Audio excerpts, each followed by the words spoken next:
One of us. The young man who stepped forward was not at all what Celine expected. Firstly, he looked to be only several years older than she. His clean-shaven skin was tawny. In contrast to the pale features of the other officers present, he was not wearing a uniform. Instead, it looked as though he'd left an elegant gathering, his collar impeccably starched, his champagne-collared cravat tied in a pristine knot. His wavy hair had been tamed into the latest fashion, full on all sides. Something about his appearance struck Celine as almost professorial, a touch awkward, save for the undeniably air of authority around him. Before he spoke again, he offered them a forced smile, his teeth straight and bright. Then he adjusted his shirt sleeves until the perfect amount of white peeked from beneath the edge of his deep green frock coat. "I am Detective Michael Grimaldi of the New Orleans Metropolitan Police," he began in a clipped voice, each word racing to overcome its predecessor. "I'm hoping to have your utmost cooperation as we work together to find the perpetrator of this horrific crime." He took a step closer, moving alongside Arjun. He flinched, his features souring. At the sight of Arjun's discomfort, satisfaction passed across Detective Grimaldi's face. Now that he stood next to Arjun, Celine noted a similarity in their coloring, though Detective Grimaldi's features did not bear the same look of the East. Perhaps he was Italian, as his name suggested. Detective Grimaldi's light eyes swept around the room again, undoubtedly scanning the crowd, searching for an opening. In short order, he settled on Celine, his head tilted ever so slightly, his gaze appraising.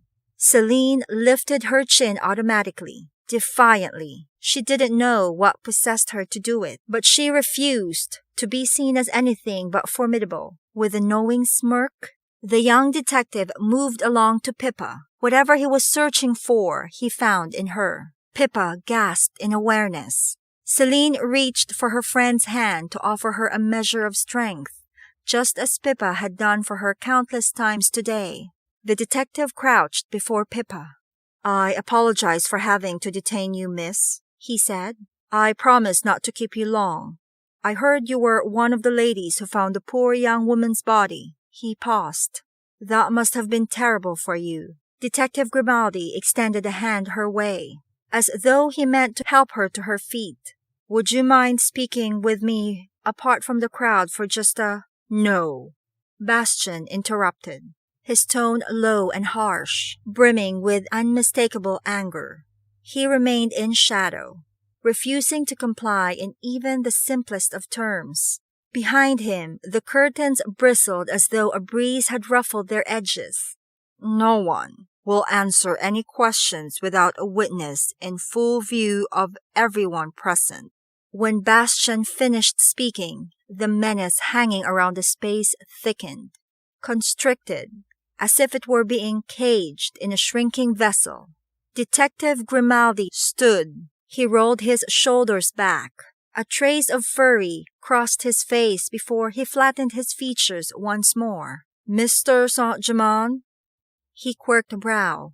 "If you wish to have an attorney present, that will not be necessary."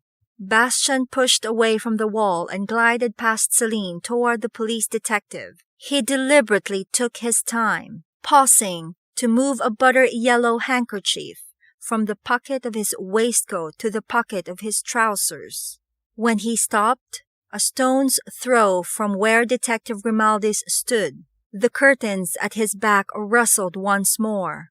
The unmistakable hiss of a serpent curled into the air. Toussaint slithered from the darkness, slowly weaving into the light. Celine stiffened where she sat, the blood icing through her body. Cries of fear burst from the lips of several police officers. One even attempted to draw his revolver, but Detective Grimaldi stayed his hand without a word. Bastian offered them a scythe-like smile, and it reminded Celine of a character in a book she'd read recently. A cat from Cheshire who enjoyed speaking in verse. Toussaint coiled around Bastian's feet. his forked tongue flicking over the plush carpet, his head moving in a lazy sway. Though knots of tension had pulled tight around him, Detective Grimaldi eased his stance, shifting back onto his heels. "I gather you already have an attorney present." Bastian lifted a glib shoulder. "It's possible." Celine forced herself to relax while she searched the sea of faces around her, trying to determine which member of Le Coeur de Lions also happened to be well versed in the law. But none of its ranks met her gaze, nor did a single one of them move a muscle. It was as if they were all chiseled from stone. "Amazing that you would have the foresight to do that, Mr. Saint-Germain." Detective Grimaldi clicked his tongue against the roof of his mouth. "Truly, I envy your sources." "I learn from example, Detective Grimaldi." Bastian's eyes pulled taut around the edges. "The mind is a sword. Knowledge is its whetstone." "Of course." Detective Grimaldi snorted. "If you prefer, I'd be happy to oblige you and move everyone to our headquarters before I continue questioning the young lady." A knowing gleam took a shape in his colorless gaze. "I am equally happy to comply." Though Bastian kept his voice cordial, the menace swirling between them thickened further. "However, I cannot speak as to whether everyone here will be as amenable." Celine swallowed. Something had altered, shrinking to a point. Though the two young men engaged each other civilly, it was impossible to miss the sentiment underlying their exchange. The mutual, unadulterated hatred. True danger, the kind that hinted at bodily harm, swirled around them. Bastian stepped from the circle of scales around his feet, moving closer to Pippa, as though he were making a silent threat, daring the detective to press further.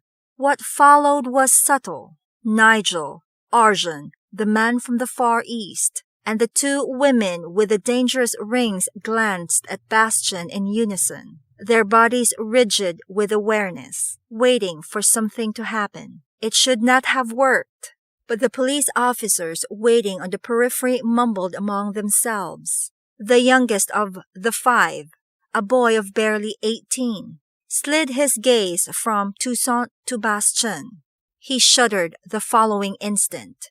What was it about Bastian, about this place, that made them all quail in their boots? One of the officers, an older gentleman with a ruddy nose and rheumy eyes, stepped forward.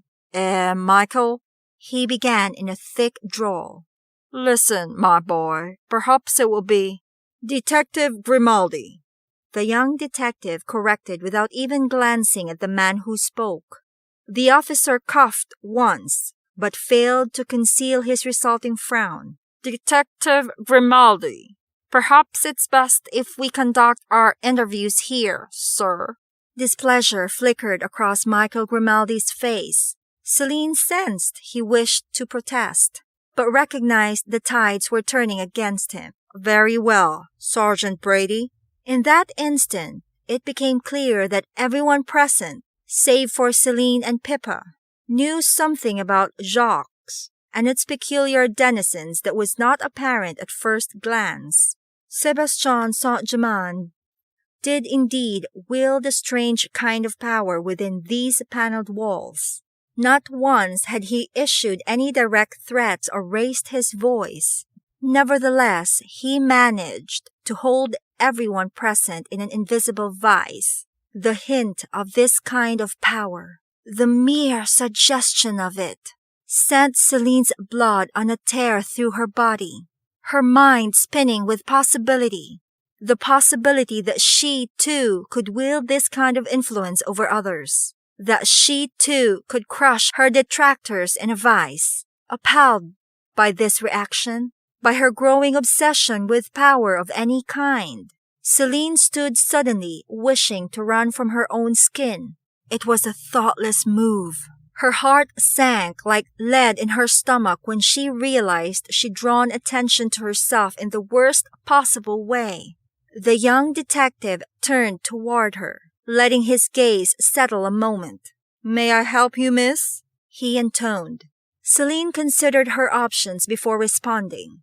She watched Detective Grimaldi's eyes flicker over her, from the shining curls of her dark hair to the faint sheen of sweat along her brow, to the bit of black ribbon about her throat and the blue gabardine dress fastened across her bust. She minded how his brows arched, took note of the rise and fall of his chest, observed how his expression sharpened with admiration, though he tried to conceal it. Young men were predictable, especially young men who appreciated life's finer things like Detective Grimaldi did, as evinced by his manner of dress. It was a truth she'd realized at the age of 12.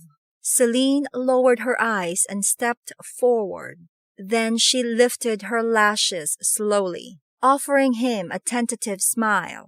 "I'm so sorry to trouble you, Detective Grimaldi, but might I beseech you for a favor?" She tilted her head in a coy fashion. His pale eyes widened. "As a rule, I tend not to agree to such requests until I hear the terms, miss." He waited for her to offer her name, a distinct rasp in her voice. "Please call me Celine." She tucked a black curl behind an ear. "And could I implore you to make an exception to your rule, just this once?" "Against my better judgment, I might be persuaded." From her periphery, Celine swore she heard Nigel snort. She disregarded it, not even allowing herself to consider how Pippa might perceive her behavior in this moment, how others might perceive it.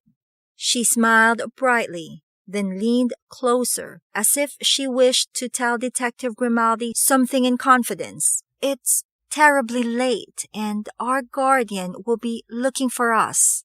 Would it be possible for us to conduct these interviews tomorrow, in the light of day?" Celine paused for breath, her green eyes imploring him without words. She considered reaching out to touch the young detective's arm, but that would be too forward, and she did not wish to mishandle the small amount of magic she'd managed to conjure in this moment, all in an effort to achieve a greater goal.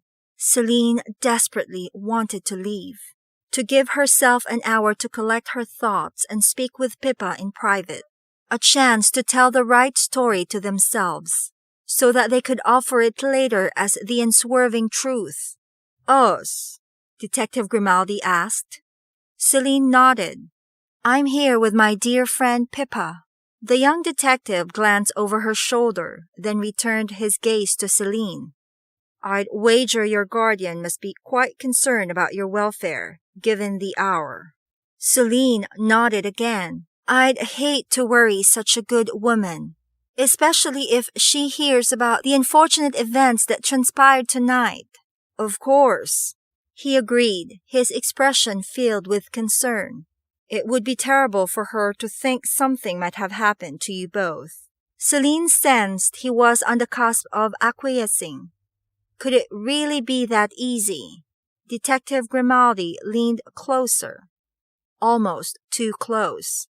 "You know," he began, his voice low and husky, "you're a very beautiful young woman. Perhaps the most beautiful young woman I've ever met." Celine blinked, then laughed airily. "Thank you, Detective Grimaldi. In fact, you might be too lovely for your own good," he murmured. "Pardon me?" He bent toward her right ear. "Sit down," he directed her, "before you embarrass yourself any further." Outrage flared through Celine's body, hot and cold all at once. "How dare!" The young detective turned his back on her before she could finish admonishing him. That time she could not ignore the chortle that escaped Nigel's bearded mouth, nor the look of puckish glee Arjun passed her way. Celine dared not glance at Bastian, though she desperately wished to glower at the figure standing nearby in silence, taking up too much confounded space. Bastian had come to Pippa's defense. Why had he done nothing to help Celine? The very next instant, as if she'd heard Celine's unspoken plea. Pippa shot to her feet in a rustle of voile. "Detective Grimaldi, I would kindly ask that you not forget there are ladies present." Her voice shook on the last word, but her fists curled against her side. "Furthermore, I would also request that you make your inquiries in an expeditious manner. We've been waiting here for quite some time and are likely to incur the wrath of Mother Superior in the Ursuline convent." Detective Grimaldi pivoted on his heel. "You reside at the convent?" He looked to Celine first for an answer. She held her tongue, refusing to reply, humiliation still rippling through her veins. "Yes," Pippa answered, moving closer to Celine in solidarity. "We do." She inhaled through her nose. "So does—" She swallowed. "So did Annabel." "Annabel?" He cast Pippa a searching glance. "The young woman who perished tonight," Celine offered in a quiet tone. Michael Grimaldi stared at her for a breath before nodding. "Then you knew this poor girl." Celine balled her fists, her nails digging into her palms. "Yes, she is one of us. One of 7 girls who recently took up residence at the convent. Her name is Annabel." She turned to Pippa. "Stewart," Pippa said, her voice cracking. "Annabel Stewart, from Edinburgh." "I see," the detective mused. "Did Miss Stewart accompany you here tonight?" Pippa eyed Celine sidelong. "Well, we didn't know she followed us," Celine said, her words filled with resignation. Now that Pippa had disclosed their associations, it was better they reveal everything at once, rather than prolong the matter by forcing him to wring from them every last drop of information, though Celine would not have been unhappy to watch him struggle. Another bout of shame clawed up her throat. How could she be pleased to thwart the young detective charged with bringing about justice for Annabel? After all, Celine was partly to blame for what had happened tonight. The moment she'd pondered earlier, the moment in which she'd realized she was making the wrong choice, crushed her with its finality. Even then, she'd known she would regret her actions, though she never could have conceived of such a terrible outcome. Celine despised feeling this way, like a cog in a wheel, powerless to her fate. Better to be anything else, to be a ghost in the night, commanding those around her without words. In that instant, Celine thought she had an inkling of what it must be like to be a monster, to commit monstrous deeds, to wish for monstrous things to come about, to revel in the dark. "Miss," Detective Grimaldi said loudly, as if he'd tried to catch Celine's attention several times already. She shook her head, forcing her raging thoughts to quiet. "Celine?" Pippa whispered beside her. "The detective asked you a question." She reached for Celine's hand and squeezed it, their wordless affirmation that each of them was not alone. No matter what happened, more than ever before, it strengthened them both. Detective Grimaldi studied Celine, his pale, almost colorless eyes unnerving in their focus. "Do you know why Miss Stewart followed you here without your knowledge?" "I am not privy to anyone's real thoughts but my own, Detective Grimaldi." "True." He paused. "But perhaps—" He shifted closer, bearing down on Celine with his impressive height. "You would indulge me for just a moment." Incredulity settled across Celine's features. The brashness of this boy to make requests of her after humiliating her so publicly. "Of course, Detective Grimaldi," she said through clenched teeth. "I would be happy to oblige you." "Charming," he pronounced in a flat tone. The next breath, his expression grew stern. He stood even taller, an unspoken threat emanating from his broad chest. "I must insist you answer my questions honestly, without further delay, or I will be forced to use the full breadth of my office to—" "That's enough, Michael." Bastian's words were a dangerous whisper. Finally, Celine seethed to herself. Lucifer had finally seen fit to extend his magnanimity her way. Bastian shouldered past Celine, stepping before Michael Grimaldi, standing much too close for comfort, matching him toe to toe. Detective Grimaldi eased back. A dark satisfaction coiled in Celine's chest. How she longed for the ability to frighten someone with nothing more than her presence, to live in Bastian's skin for just an hour, to know what it felt like to have that kind of power. As Celine already said, neither she nor Miss Montrose was privy to Miss Stuart's actual thoughts and could therefore only speculate about the latter's reasons for following them. Bastian continued in a measured tone. Any further questioning on your part insinuates that the lady is withholding the truth. The detective nodded once, which is simply a kinder way to say the lady might be a liar. A muscle jumped in Bastian's jaw. You still haven't learned your lesson. And you still fancy yourself a knight in shining armor. Some kind of dark prince. He sneered. Do you plan to call me out again? Shall it be pistols at dawn or sabers in the square? That depends. Bastian paused. Are you going to beg your cousin to save you again? A glimmer of rage passed across Detective Grimaldi's features. Very well, I'll dispense with the formalities.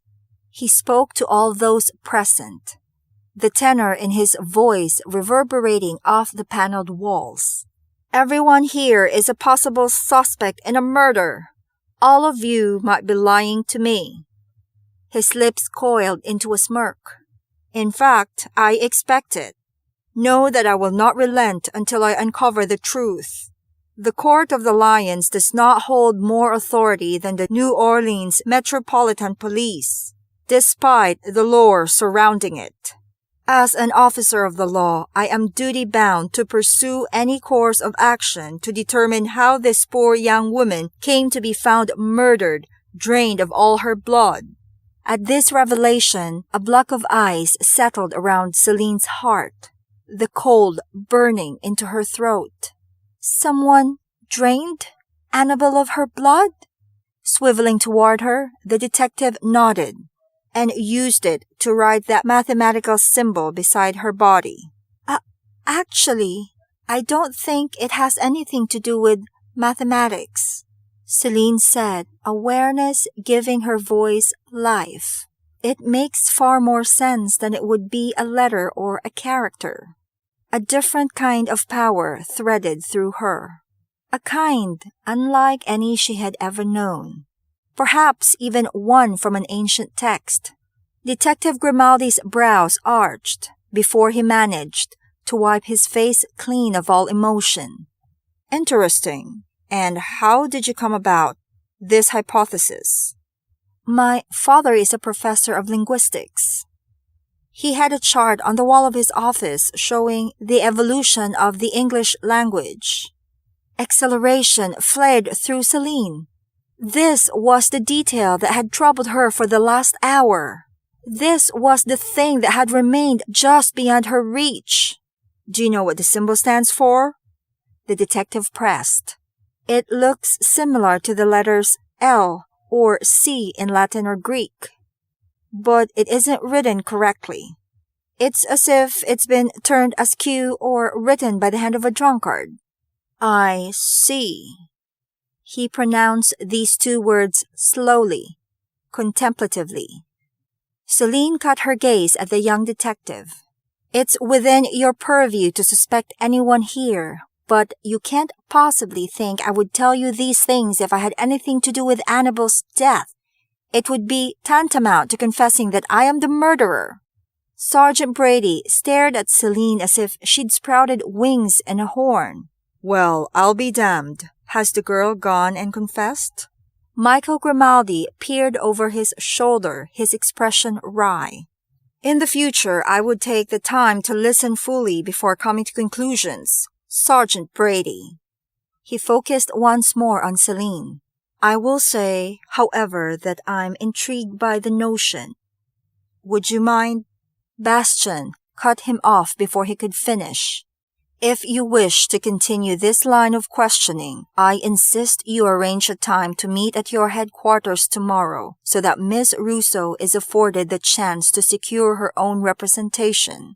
Though Bastian obviously wished to aid Celine, it grated her to appear helpless in anyone's eyes. While I appreciate your efforts, Monsieur Saint-Germain, I do not need you to defend me. Like the other members of Le Coeur de Lion, Arjun had stayed silent during this exchange, but he stood now, laughing quietly. He's not defending you, Poppet. He's doing what he does best, negotiating. At that precise moment, a breathless Odette appeared at the top of the stairs. She gripped the railing with a gasp, then swiped her disheveled hair from her brow, leaving a smudge of red dirt across her forehead. Celine was not prepared for what followed in Odette's shadow. At her booted heels, breathing heavily from exertion, stood the Mother Superior of the Ursuline Convent. Celine's erstwhile savior, as well as her possible executioner.